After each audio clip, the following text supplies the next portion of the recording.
Hello and welcome to Lavneesh sir की class. आज की शिक्षा निदेशालय राष्ट्रीय राजधानी क्षेत्र दिल्ली की वर्कशीट नंबर 40 जो कि कक्षा छठी के विद्यार्थियों के लिए है। यह ली गई है सामाजिक विज्ञान के सामाजिक एवं राजनीतिक जीवन से, और जिसमें हम आजकल समझ रहे हैं स्थानीय सरकार के कार्यों के बारे में।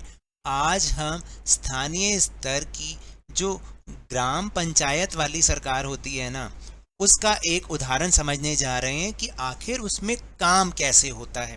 तो आज का जो उपविषय है जिस पर हम चर्चा करने वाले हैं वो है ग्राम सभा का एक उदाहरण, यानी ग्राम सभा में किस तरह से कार्य होता है। आज इस उदाहरण के माध्यम से आपको फौरन पता चल जाएगा। तो चलिए बिना समय गवाए शुरुआत करते हैं मेरे साथ और समझने की कोशिश करते हैं। आज का दिन बड़ा खास है। सभी लोग जल्दी जल्दी ग्राम सभा के लिए जा रहे हैं। क्या आपको पता है क्यों? क्योंकि पंचायत के चुनावों के बाद आज पहली बार ग्राम सभा की बैठक होने जा रही है। हरदास गांव के लोग यह जानने के लिए उत्सुक हैं कि नई पंचायत ने उनके लिए क्या योजनाएं बनाई हैं।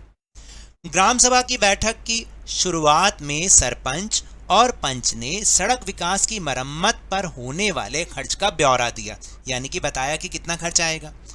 यह सड़क गांव को मुख्य सड़क से जोड़ती है। तो सबसे पहले तो ये बताओ कि किसने ग्राम सभा की बैठक बुलाई होगी। मैंने आपको समझाया, वो बुलाई थी सचिव ने, जिसकी नियुक्ति सरकार करती है ना।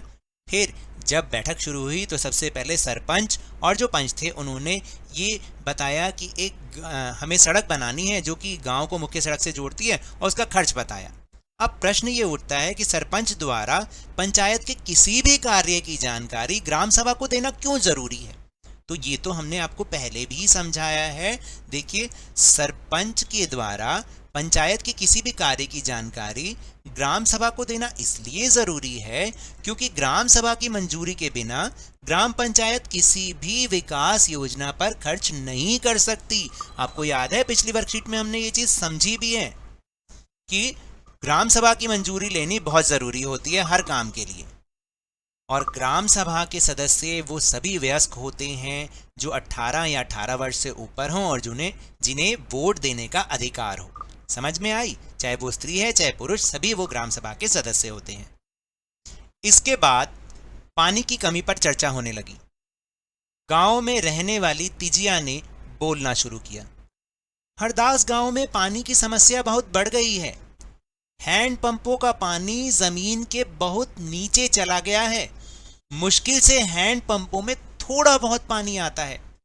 औरतों को 3 किलोमीटर दूर से पानी लाना पड़ता है। फिर एक सदस्य ने सुझाव दिया कि सुरु नदी का पानी पाइप से लाकर गांव में एक बड़ी सी टंकी में भर लेते हैं। तिजिया ने कहा, इतने से तो काम नहीं चलेगा, हमें कुछ पक्की व्यवस्था करनी पड़ेगी। ग्राम सभा के एक दूसरे सदस्य अनवर ने बताया कि उसने महाराष्ट्र के गांव में पानी संरक्षण के नए तरीके देखे, यानी पानी को बचाने के, पानी को यूज करने के नए तरीके देखे। उसको जल संवर्धन विकास कार्यक्रम, क्या कहते हैं? जल संवर्धन विकास कार्यक्रम, यानी वाटरशेड कहते हैं। सबको अनवर का यह विचार बड़ा अच्छा लगा और सबने ग्राम पंचायत को इसके बारे में पता करने को कहा। तो अब प्रश्न उठता है कि उपरोक्त वाक्यांश में ग्राम पंचायत में गांव में पानी की समस्या को किस प्रकार हल किया गया। तो देखिए, ग्राम सभा में क्या हुआ, पहले तो समस्या का प्रस्ताव रखा, यानी समस्या रखी।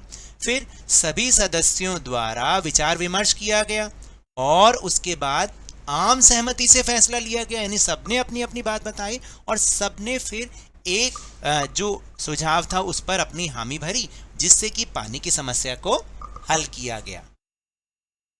फिर है ग्राम सभा में अगला मुद्दा था गरीबी रेखा के नीचे आने वाले लोगों की सूची पर स्वीकृति लेना, यानी गरीबी रेखा से नीचे जो भी लोग आते हैं उनकी एक सूची बनाने पर ग्राम सभा से स्वीकृति लेना। सरोज ने कहा कि ओम प्रकाश का नाम सूची में होना चाहिए।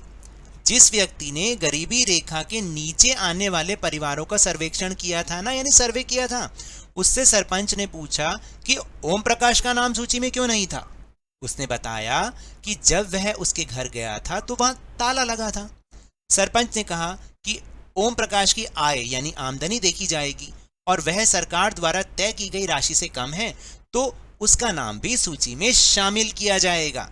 देख रहे हैं तो फिर तभी प्रश्न उठा कि भाई उपरोक्त वाक्यांश में ग्राम सभा ने सरकारी कार्य में गलती को किस प्रकार सही करवाया। कैसे सही करवाया? ग्राम सभा में जब सरकारी कार्य में गलती का पता चला ना, तब सरपंच ने इस गलती को ठीक करने का आश्वासन दिया, यानी भरोसा दिया, और इस प्रकार गलती को ठीक कर लिया गया। अब आपको समझ में आया कि ग्राम सभा की बैठक किस तरीके से होती है। आपके सामने तो शायद वो सीन भी आ गया होगा कि ऐसे ऐसे होती होगी और ऐसे ऐसे समस्याएं रखते हैं और फिर उन समस्याओं को हल करवाते हैं। यही तो स्थानीय सरकार का फायदा है, क्योंकि वो जो सरकार है वो उसी गांव के लोगों की ही होती है और गांव के लोगों को अपनी गांव की समस्याओं के बारे में बहुत अच्छा पता होता है। इसीलिए इस स्थानीय सरकार की व्यवस्था की गई है।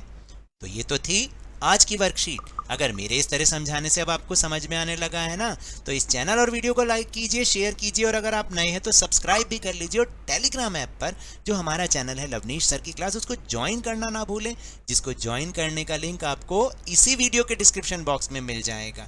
लेकिन ये भी याद रखें, घर से बाहर निकलते समय मास्क अवश्य लगाएं, नियमित रूप से अपने हाथों को साबुन और पानी से धोते रहिए, और जब भी आपकी बारी आए कोरोना का टीकाकरण अवश्य लगवाएं, क्योंकि कोरोना को तो हराना है और जिंदगी को एक बार फिर से सुहाना बनाना है। इसी उम्मीद के साथ बहुत बहुत धन्यवाद।